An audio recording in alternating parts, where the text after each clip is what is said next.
Good morning. Good morning, everybody. What's up? Yes, go ahead.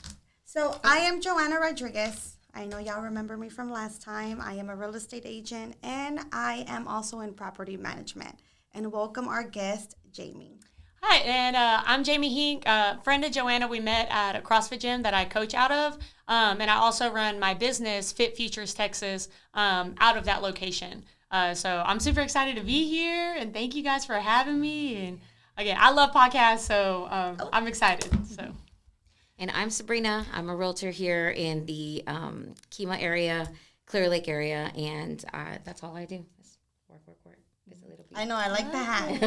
ain't nothing wrong with a little bit of work. Setup. Yeah. So you tell us a little bit about yourself. Whew. Okay, so I'll start from the beginning, give you the Cliff Notes version, and then again, if y'all got questions, open book. Yeah. So I grew up in Houston, in a little neighborhood called Lindell Park, which is I grew up just a couple streets from like the intersection of Cavalcade and Irvington. So grew up Houston, single family home. My aunts and stuff, we all kind of lived together. So it was like everybody helping out, taking care of the baby stuff. Grew up with my cousin who is like, I mean, he is my brother. That's my homie. Went to a private school in Houston. My mom remarried as we were transitioning into high school. And so she gave us the option, like, you want to go public? You want to go private? Like, what are we doing? And I was like, I want something a little different. So let's go, public school. And so graduated from Porter High School. So that's how I moved out and transitioned to that area. So went there, got a scholarship to play college softball at San Jack Community College, which is like just right down the road from here. From there, I transferred to Sam Houston, finished my degree at Sam in kinesiology. Go Bearcats, eat 'em up, baby. And then straight out of college, I got a job working as a head softball coach, PE teacher in Spring Branch ISD at Northbrook High School. Did 3 years in that district. Had an opportunity to go to Splendora, and that's what moved me back out to that area. So started coaching softball out there, was there for 2 years, and I was like, I just been itching. Like, something doesn't feel right. Like, how am I going to, like, I didn't see myself leveling up as far as I could go in a school district. I didn't want to be an assistant principal. The thought of, I had the traits and attributes of becoming a coordinator or something like that, but that's not what I wanted to do. And so I just kept thinking, where can I go from here? There's not, like, I'm kind of I'm a head coach, PE teacher. Like, my schedule's great, but I would just always felt there was something more. So then I ran into Megan, who was doing the tactic recovery and stuff. Yes. So I started, Molly and I were looking for a gym. We had the home gym set up, but I get in these lulls where I'm just like, I work out. I've done CrossFit for about the last 6-7 years. I'll do it for like a year, and then I'm like, I know how to program and do all that stuff for myself. So I would take off, and then I'm like, I want to be around people again. So yeah, you did get bored, yes, right, being alone. No, for sure. And it just gets so redundant, and you don't have those days when you're tired and like you don't want to do it. It's easy to go to a gym and see other people around you doing it. So it levels you up a little bit. So when you don't have that around you, it's real easy for me and Molly to, let's snooze, or it's cold in the garage, I don't want to go out there, So again, so we were looking for a gym, and we tried the F45, and we're like, it's not really for us. Okay. Yeah, we tried that. We did the little trial, and I was like, I want to get back into CrossFit. So that's when we went back to CrossFit New Caney, and literally it just within the month, I got my my level 1 certification. Rigo and I talked about my business and what I was trying to do. He allowed me the opportunity to, come into his space and use his space to help grow my brand, while also helping him coach and help him build his brand. So it's just been a really good partnership, and it's been a great community. And yeah, it's super great there, CrossFit, just the environment. Yes, yes. You don't find people who, like, can I cuss on this? Mm-hmm. Yeah. Okay. I have a really bad mouth, so it happens all the time. Well, I'm like, who just bitch and complain about everything. You don't find those people doing CrossFit, because CrossFit is it's hard. Like, it's It hard is work. tough. It's It's grunt tough. work. It's gritty, you know, so, and again, not to knock on any other people who do other fitness things, because CrossFit isn't for everybody. And like, yoga isn't for everybody, you know, even walking isn't for everybody, like running marathons, you know, so. Or running. Yes.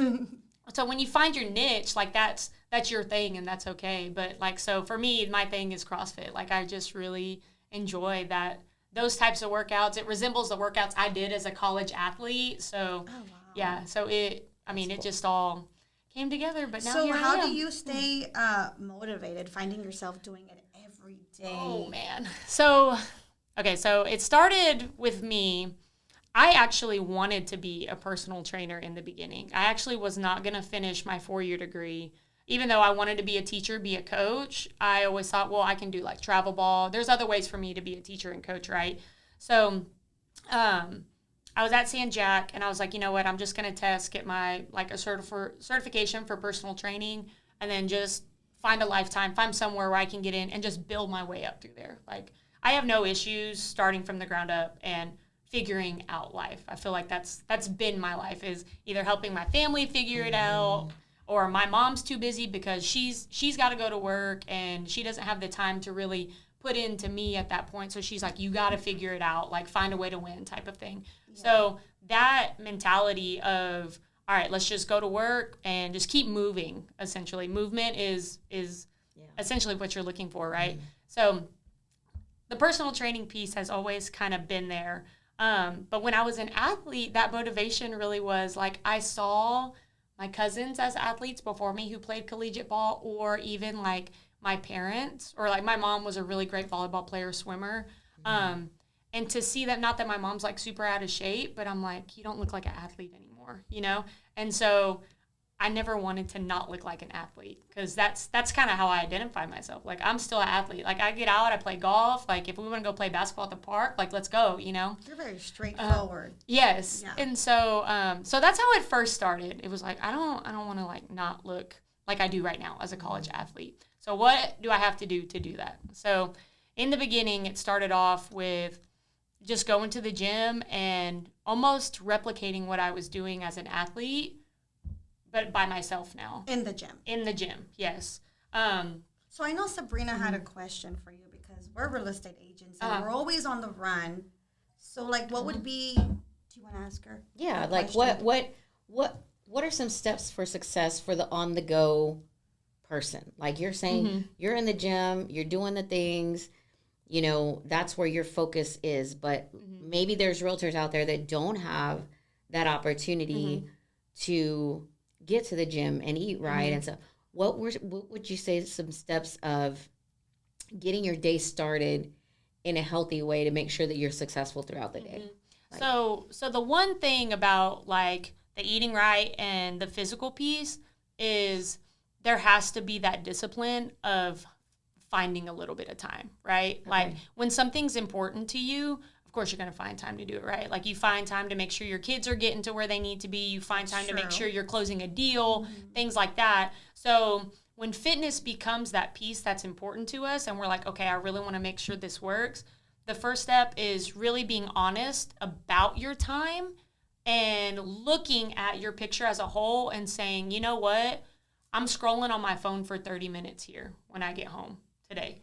That's 30 minutes I could be doing to just go on a walk. Like, you don't have to go to a gym to be physically active, right? So, but if that's what you want to do, then you got to make sure that you're allotting yourself that time, right? So I would say that's the first step, is being realistic with your time and where you are not utilizing time, right? I like that. I would say the second step is now you got to find that rhythm of what you like to do, right? Like, again, for me, it's CrossFit. Like, I enjoy CrossFit. I've heard you say yoga is kind of your thing, like finding that niche. I don't know where my thing is right now. Okay, we're still searching for it. I'm trying to figure it out. Good. She kind of motivated me when she was doing all her videos and doing all of her weight training and stuff. So it kind of motivated me to get back on it to figure out what my thing is. Well, good. Well, that's the only way you can really start, is you gotta test the waters. You gotta figure out. Like, I think about when I stopped being an athlete and I was done with collegiate sports, I tested waters. I did the Orange Theory Fitness. I did my own stuff at like a Lifetime gym. I did the CrossFit. I was doing CrossFit and Orange Theory at one time because I liked both. So it's just, and then throughout time, I was like, I prefer this, and this is what I enjoy, right? So it's just finding that thing that you enjoy, you know? So it could be, okay, right now I do yoga twice a week, and I'm doing cardio or some type of walking or whatever fits my schedule 3 times a week. And you kind of supplement it in there. But when you think about, again, how much time you have, right? And you're always moving and you're doing stuff and this and that. An idea that like I have just straight off of that is we have parks everywhere in the greater Houston area. That's true.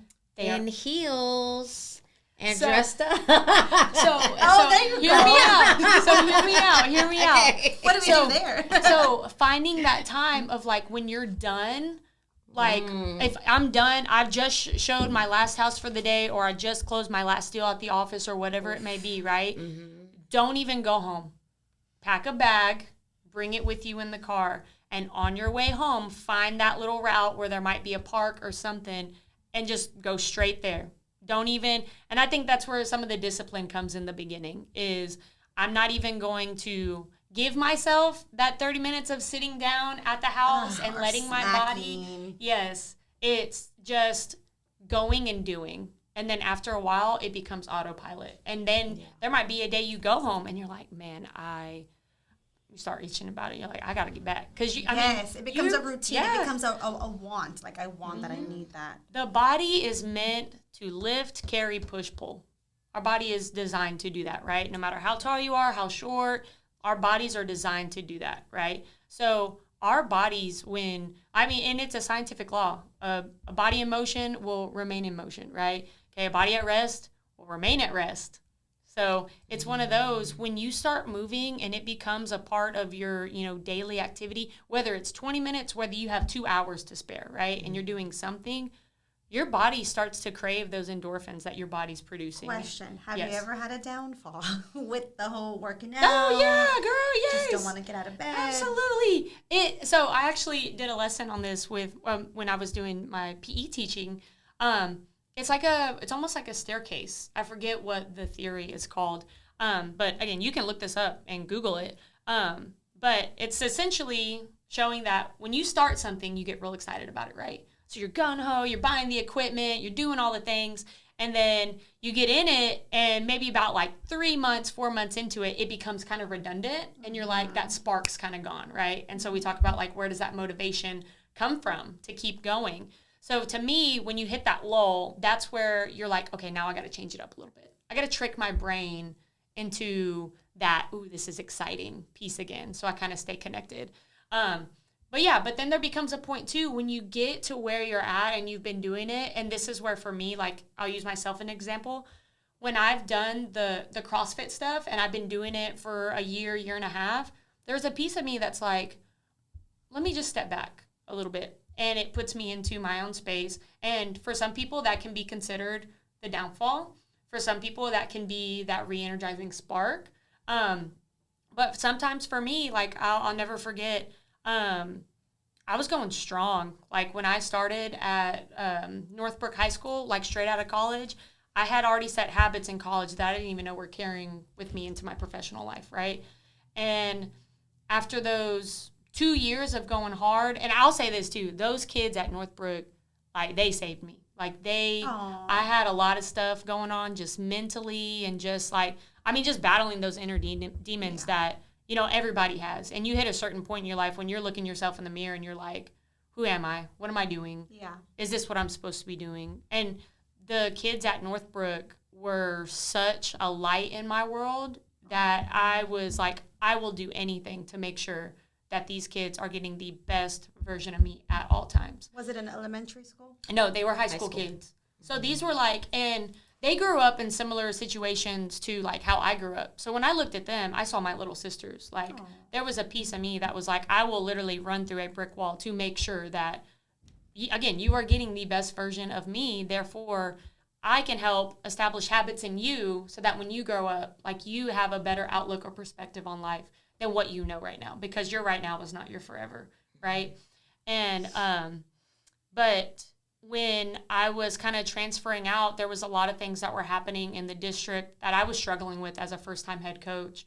And my perspective of whole picture wasn't there yet. All I saw was my kids aren't being treated fairly. That's what I saw in my district. I saw the Memorial kids getting, a brand new track, a brand new this, a brand new that, when I knew, like, some of that bond money should be coming to us. And these kids need better facilities. They need a better track. And since then, it's been upgraded and things like that. But at that time, all I saw was it's not equal.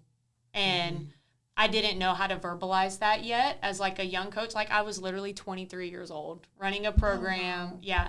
And so, and then you tie in all the other stuff of, like, coming out of that selfish college individual mentality. Now I'm leading a program in a group of young ladies that they look at me and who I am is who they will be in a way, So I was just like, we got to get this together. But during that time, I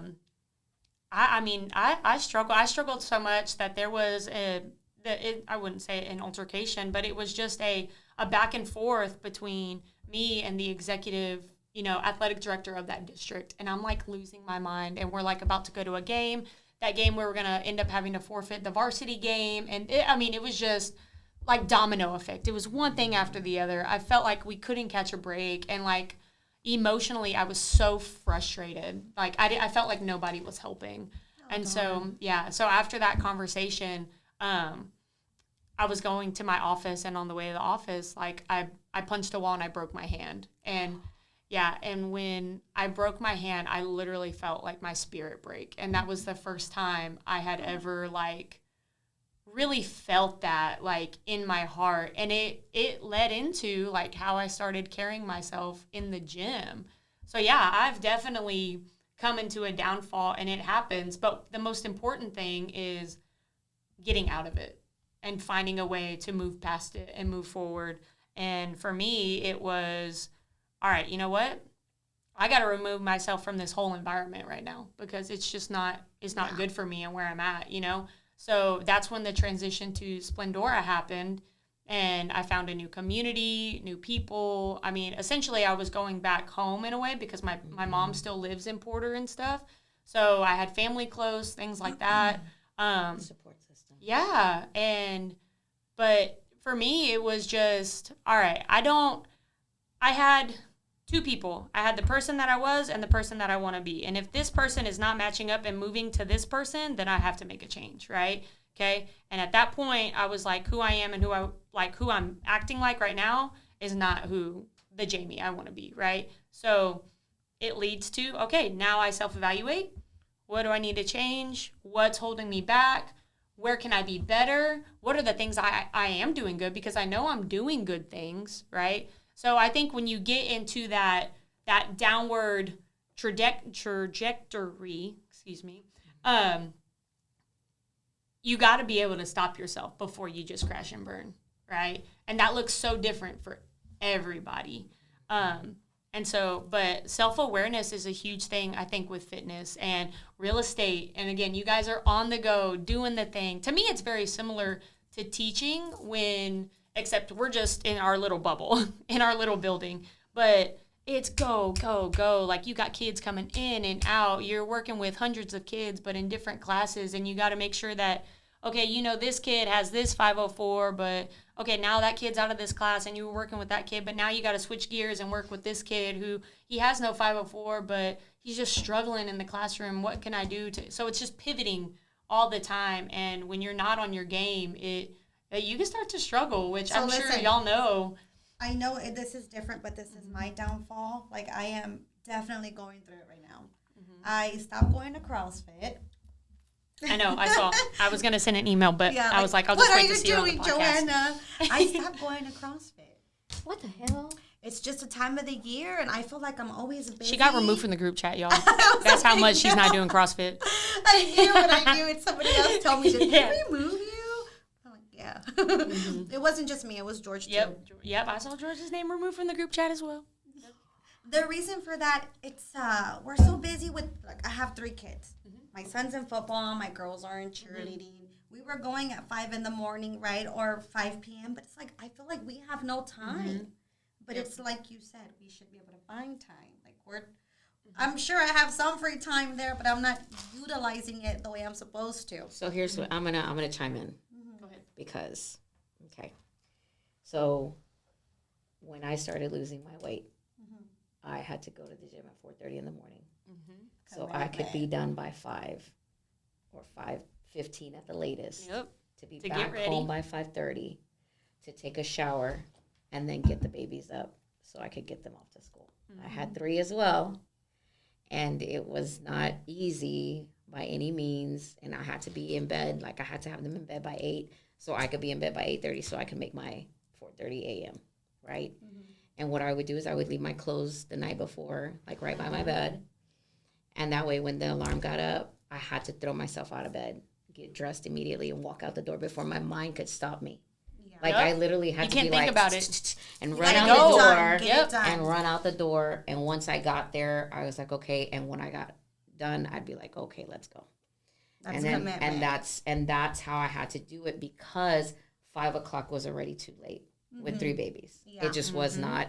I tried, like, I would try 6 o'clock, I would try 6:45, I would try 7, and I don't like being around a lot of people in the morning. Okay. There's me on the other spectrum. I love being around other people, but when you that early in the morning for me, I need a minute before, and so 4:30 was my magic number. See, I like the 9 a.m. class, which that's the class she normally coaches, but we have to do 5 a.m. to get our day, done and or chores and once stuff it's out the done, way. it's done, and then you can go on. Move on. It felt good while I was doing it, but we just, fell off. And last night I catch myself eating a bag of hot fries, and I'm like, why? And George is looking at me like, oh, bro, you're doing bad. So, but it's what I mean, and it's hard to do that. You can. Every day is a new day to start over. Yep, it and is. so I will say 1000%. that. I will say that because I fall off all the time, and that's probably why. Like, once I plateaued, I gave up. Like, honestly, once I plateaued, I gave up. I'm like, fuck this. I'm tired. I'm working. There's nothing happening. It's not moving anymore.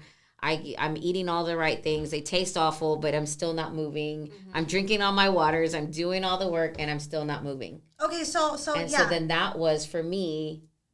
Do you agree that as a woman, our hormones have a lot to do with it? Yeah, I would say so, yeah. The research literally shows it. Right. And as you age, it only gets worse.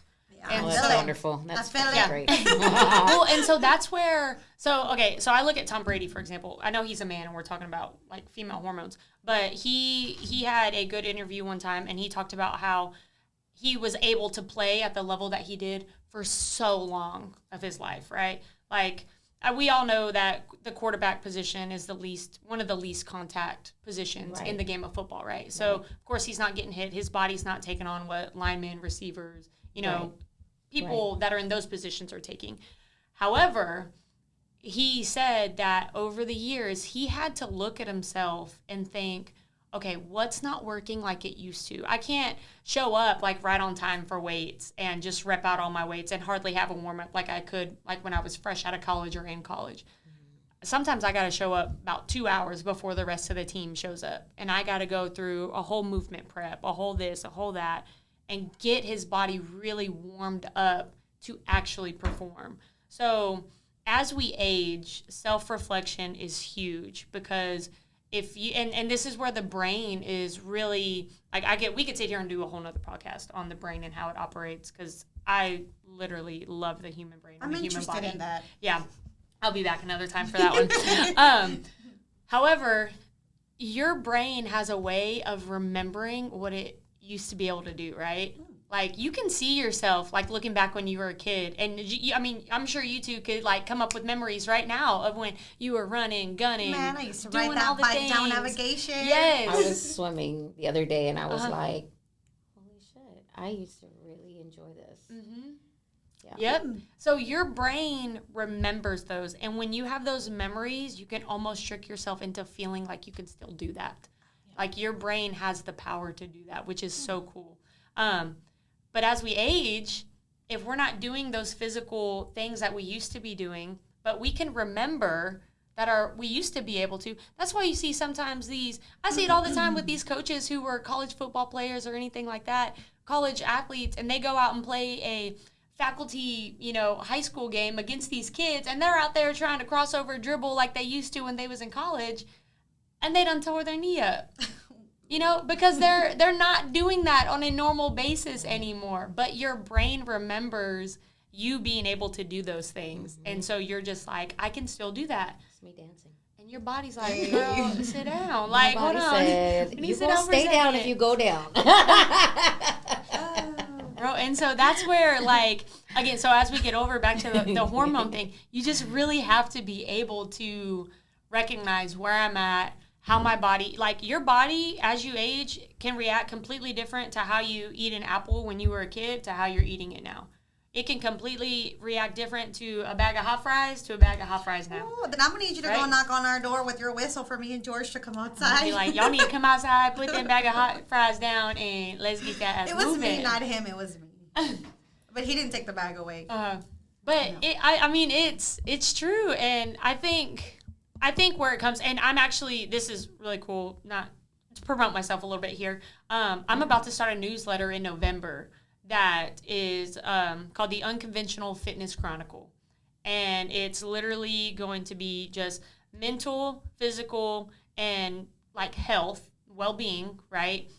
And all unconventional ways that kind of go against the grain of what we're traditionally taught with fitness, with food, things like that. And showing people you don't have to literally be so regimented in what you do. If that's your thing, more kudos to you. But if it's not, you don't have to be that person to be healthy, to be moving, to make it fit into your schedule, right? So that's where, for me, it's really important for people to self-analyze and be realistic with yourself and honest with yourself. Because a lot of times I hear people say, oh, well, I used to do this and I used to do that. And again, their brain is still thinking, I can do that if I wanted to, right? If I wanted to go out, even though I haven't deadlifted 300 pounds in 15 years, I've done it before. If I wanted to do it, I could go out and do it, right? However, that's not how the body works. You have to be progression, consistently moving, things like that. But that realistic piece is so important with how you move in every part of your life. Am I really being a good wife right now? Is the way that I just spoke to this person, was that correct? If it was, okay. If it wasn't, how am I going to say sorry, and move past it? Those are realistic things that sometimes we're not realistic with ourselves. Other people can be realistic with us and we either take it or we're like, oh, she's such a bitch. I'm not listening to that. I think I needed to hear that, and I'll tell you why. I liked CrossFit. I like it. I like the people who were there. I felt the support. It was different. It's something me and George had never tried, but it came to the point to where I was like, I can't lift a lot of weight. I really can't. I don't know this. I just maybe. But you were doing it. Yes, I was moving. I was doing what I was supposed to do, but I just feel like if I'm gonna go, I need to lift, and I can't lift. I really can't. I don't know if it's because of my back. I have a disc that's out of place. I feel petite. I feel just out of place. But I saw you doing it. I was doing it, but I'm not lifting like I'm supposed to. It's okay, but what you're supposed to is different for everybody. The way I lift is different from how you lift, Yeah, but I want to go hard, and I can't. I'm like...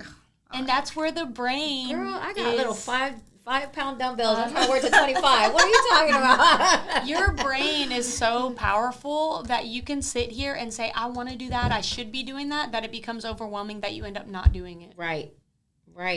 And you stay stuck. Yep. Yeah. And that's where you, again, that honesty with yourself of really looking yourself in the mirror and being like, you know what?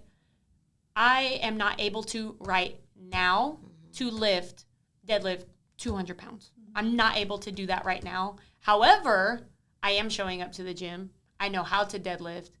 Now, what do I need to do to work towards that, right? And the way... That's good. We need to write goals down, right? Well, yeah, 1,000%. I write goals down all the time. I do, I call it a self-audit. I do self-auditing Molly and I we do one as like a couple, and we do one for the business and things like that. And we're actually due for one. We need to kind of do that. Molly. Get on it, girl. But essentially what it is it's just self-reflecting. And it's like one of my main questions I always ask myself, like, am I headed in the right direction? Like, I have my ultimate goal. Am I headed towards that goal? Am I doing things moving in that way? If it's yes, okay, perfect. What are the key things that I'm doing that, like, I need to keep doing? And then what are the other things that I'm like, we could be better here? And so, but that takes a lot of, it's hard to look yourself in the mirror sometimes. I know when I first started it, so just to get a little personal, I love alcohol. Okay? Hello. I do. just got here and I was like, where's the Well, shot at? and I was like, well, we're doing fitness. We're not doing our tequila Okay. shots We today. had to know. Yeah, so we could have done one before. Well, that's what we do. We have a normally shot have a shot. before. Oh, I love it. Okay, we can have one after. But so I grew up in a household like where I was a bartender. Like, we would have the fiestas, the people Wait, you were a over. bartender for your family's party? Yes. Wow, that's pretty cool. Yes, and we learned from my uncle, like he was a younger uncle to us, like close into age. We were probably about 3, 4 when he was like 10, 11-ish. And so they taught him, he taught us, we just be doing the thing. So that's the culture I grew up in, right? Yeah. So as I got older, I started drinking at a very young age. And I think sometimes in different cultures and families, like, that's kind of normal, you know? Not for everybody. I also understand that. So if you are one of those people who don't judge. Okay. So I grew up in that lifestyle or whatever. As I got older, I was like, I'm drinking a lot. Like, I am doing the thing. And at first I didn't see a thing. Like, I'm just partying. I'm having a good time or whatever. And then it started when I was working with those kids at Northbrook and really self-analyzing. And I'm like, they don't need to see somebody who's, are we looking at the comments? So Cindy just said Joanna needs to bring her ass back to the gym now. Oh, Live in. No, I'm just kidding. over. I'm kidding. I'm You're kidding. right. You're right. Love We're it. going to talk about that here in a little bit, okay? Yes, for sure, James for sure. here inspiring us, motivating us. Like, something there. But no, so when I was at Northbrook, I will never forget. Like, I was drinking, we were doing the thing. We went out for a faculty get together thing, and it was me and a couple other coaches, and we lived right around the corner and everything. And went out, was drinking, went over to the house to like just chill for a sec, and I went to drive home. And I only lived like maybe 2 miles down the road. All I literally had to do was get on the road, go, and then turn into my apartment complex. Okay. I'm driving. As I'm not even on the road. I'm pulling out of a parking spot, and my truck mirror clips the little, so you know those little awnings, and then they have the little poles that are in the ground when you park under them at some apartment complexes. Mm-hmm. Like, they have covered parking. Right. Yes. So it's kind of like that. Well, the pole was like black, and it's dark outside. There was no lighting under there, so I didn't see the pole. I'll also admit, like, I was pretty drunk. Mm-hmm. Okay? So pulled out, felt my car get caught, and I'm like, what the fuck? So I revved my engine, literally drove out. It ripped the mirror off the door. It tore up the side of my truck. And I got home safe by the grace of God. And I will never forget, I woke up that morning and I literally heard God say, like, you're going to kill yourself and it'll be your fault, because that's not my plan for you. So you can continue to do this, or you need to just clean yourself up, and we need to get doing what I called you to do, right? Wow. And so I forget how we got onto that topic, but like, I had to look at myself in the mirror and really, because I grew up where, like, oh, you drink, you party, and you party hard, and you get up and you go to work the next day and you don't bat an eye and you do it all over again. And I took pride in that. And that night really opened my eyes to, I should not be taking pride in this. No, it's tiring for your body. It's not healthy. Terrible, right? Mm-hmm. And so to look myself in the mirror, I truly believe I would not have been able to do that if I wasn't in the place I was working with those kids. Because I've learned that I am so much more of I will run through a brick wall for other people versus doing it for my own self. Like, and I think a lot of people are like that. People go to war for other people, right? But when it's you, it's like, it's okay that I don't have to do that for me. Because it's almost like I do it for others. I think this was destined to be because maybe you needed to hear that, right? Come on, man. And so, but it's okay to do both. It's okay to go to battle for others and balls to the wall for them. And it's also okay to do that for you too. But don't forget about yourself. Yeah. Right? Because that's where that to me, that piece of really self-reflecting comes into play. Because it is easy to look at other people and be that voice of reason for them and give them the advice, but then we don't do it for ourselves. Because you would be surprised. I started doing this. I can't remember what book I was reading. It's called You Owe You by Eric Thomas. That's what it's called. Definitely, if you don't know who Eric Thomas is, and you're somebody who you like to hear that hard stuff, and you like to be kind of like put in your place a little bit, a little check. You said You Owe You? It's called You Owe You. Okay. That's the book. And it's by Eric Thomas. He's a motivational speaker. He does all sorts of stuff for youth communities, things like that. I started listening to him when I was in high school, actually, but really dove into him in college, and then really dove into him when I became then that's who I need to listen to. Yeah, because he don't play, and that's the verbiage that I need. I got a mama that don't play. I got grandparents that don't play. So that type of style of lecturing, it really resonates. Well, you came here to inspire us and motivate us. Period. Mm-hmm. And so, but dang, I forgot where I was going with that. But well, I'm so proud because I wouldn't have known you lived like that because of the Jamie I met. I mean, I was at the gym and she was like, "Let's go yelling, get your shit together, let's go." Well, and again, to me, my transformation started by transforming others. I really saw that and I was like, wow, I can really help people achieve what they want to achieve. I saw it when I was at Northbrook. We took a team, again, not to brag on myself, but we took a team that hadn't won a game in years, and within year 2, we bumped up from last place in district to 6th place in district. So I always think about what would have happened if I would have stayed, but that wasn't the plan.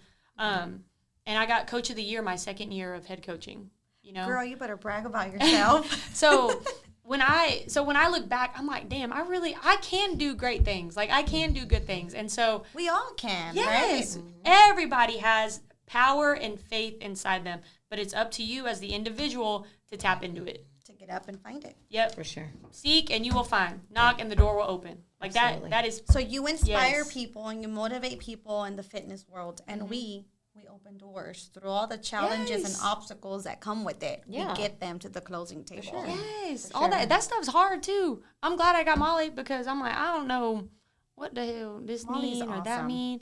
She is definitely the CEO. Yeah, you CFO, said that last time, though. She be running the household. I don't even care. I'm just like, what do you need me to do? And I will execute. I feel like that's kind of my role. And I enjoy it because I think about my business and I think about all this stuff for here. By the time I go home or by the time we got to make a big decision about the house or what RV we're about to buy or anything like that, I'm like, girl, whatever you think we need to do. Because I like that one, but the numbers don't match what we need. So at this time you just pick. It's up to you. So yeah. But no, yeah, motivation and inspiration go beyond the fitness realm.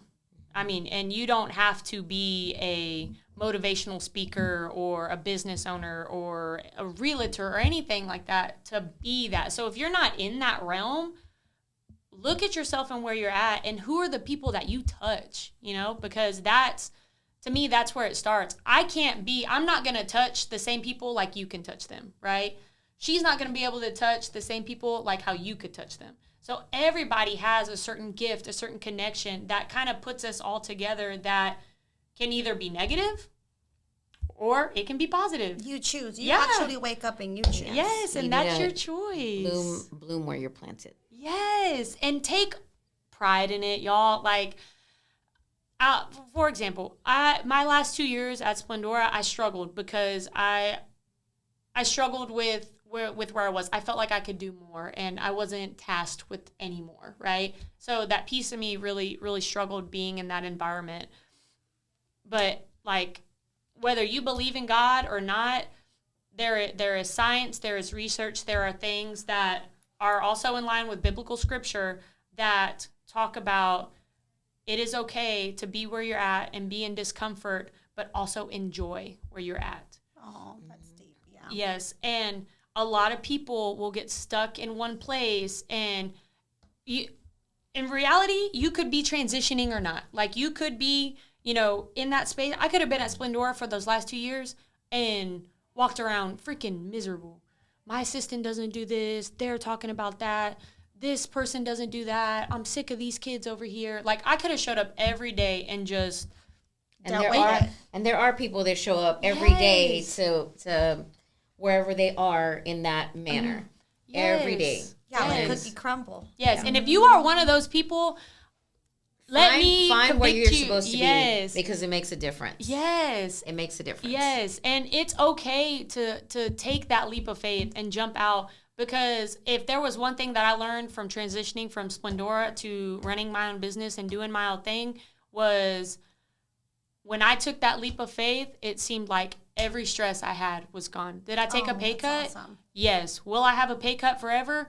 No. Do I have to do the work to get there? Yes. But guess who gets to do it? Me. And I love that. That's yes. awesome. Mm-hmm. And there's nobody, like, I'll be successful or not because of me.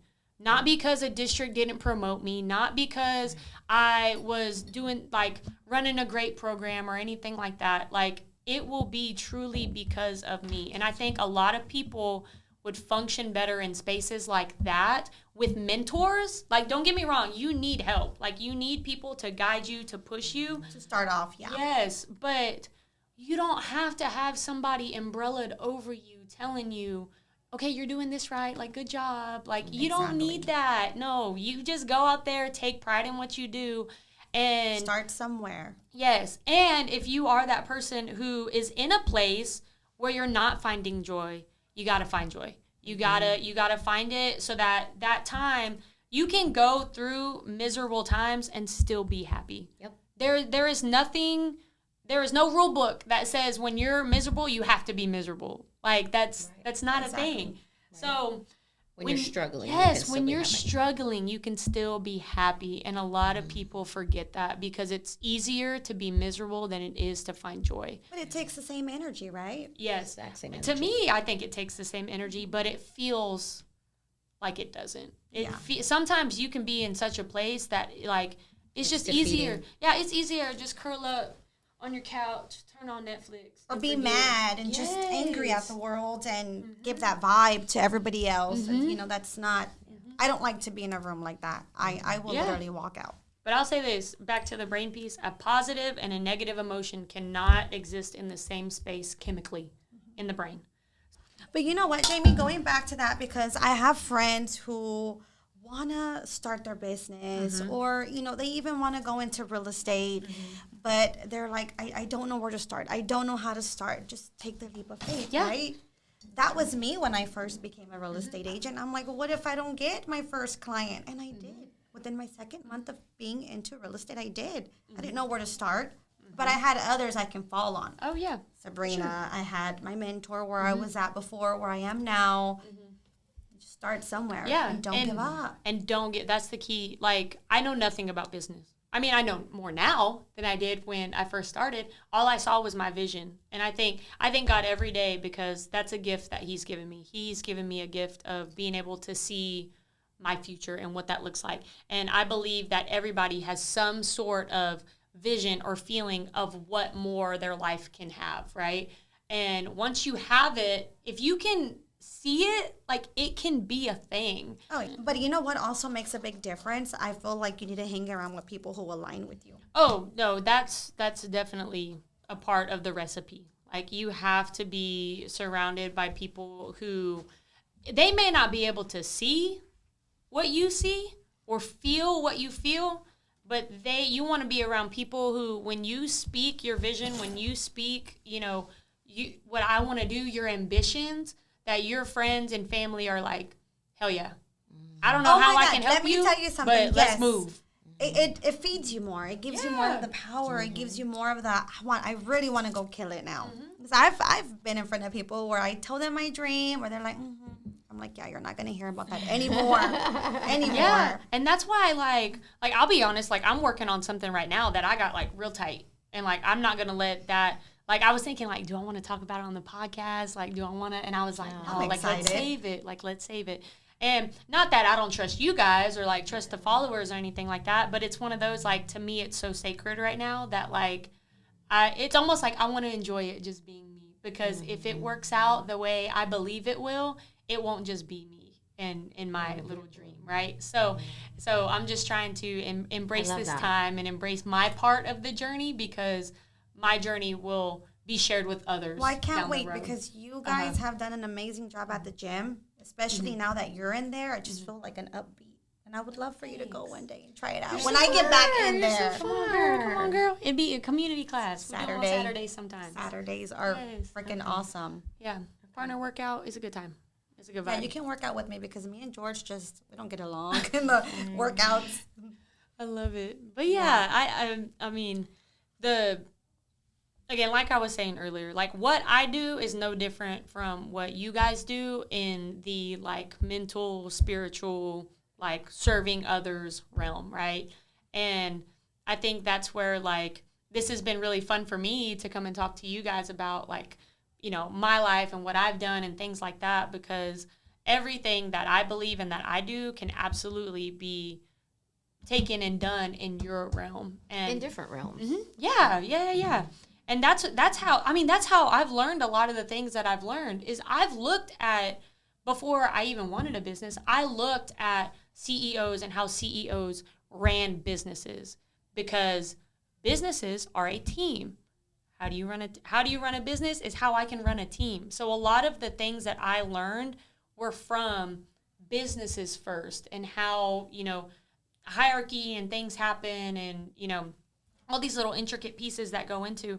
And then I started looking at other coaches from different sports. Like, I didn't have to look at softball to be a good softball coach, but you can find things from other people who are in different spaces and be like, you know what, boop, I'm gonna steal that, put that in my pocket, and I'm taking that to my team, and I'm doing it with what I do in my business, in my daily life, whatever it may be, right? But yeah, I mean, it's hard work. What you guys do is hard work. I could never do it. It's not my calling. But I mean, I can tell you this, like, Joanna, you've been like such a huge help to me and Molly, like in this whole process. Like, just a little background, what we're trying to do right now. We're about to rent out our house, and we are about to live the RV life. I cannot wait. And travel? Yes, and travel and just do some fun stuff. Hold on, I just want to time out and just say, back to the leap of faith thing. So when I moved to Splendora, I took a $10,000 pay cut to move out there, right? Wow. Okay. So just to talk about a little bit of this domino effect. So I got my foot in the door, did some great things there, had to leave, you know, because it wasn't the fit anymore. Took the pay cut, took the leap of faith to come out to Splendora, where I was like, I cannot freaking believe I'm going back to Porter, New Caney, Splendora area. Like, you got to be kidding me. I was in Houston. I loved it there. That was my home. And now I got to go back. And so went back, was there. I met my wife. Like, that's where, like, Molly and I met, like, coaching there. And it also pushed me into the space where I am, like, now. When I got pushed into that space, I took another pay cut. And I just want to let people know right now, by the grace of God, we are traveling more and doing more fun things now with less money than we were with money. Mm-hmm. So if that is not a testament to, number one, God will always provide for you in some way, shape, or form. And number two, when you are working in line with what God wants you to do, you will always be taken care of.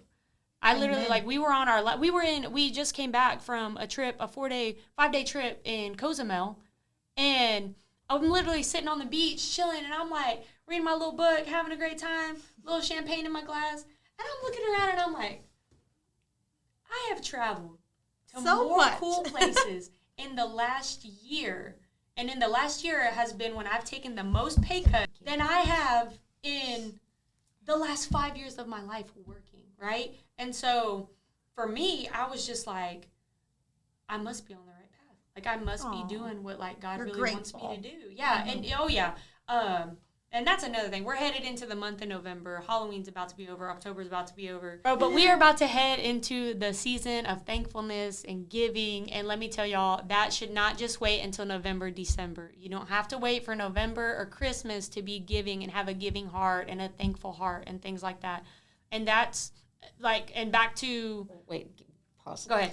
With that said, I want to give a thank you to Matt Hyde and Boat Mortgage for this beautiful studio and allowing us the place, space, time, and helping us to get and grow our podcasts and things like that. Yeah, so we just want to say thank you, and also stay tuned because they will actually be in the podcast in the month of November for Thanksgiving, because that's our way of saying that we are gracious and we show gratitude towards them. Yes, perfect. I know. I walked into this space and I was like, ooh, ain't no roaches in here or nothing. I love it.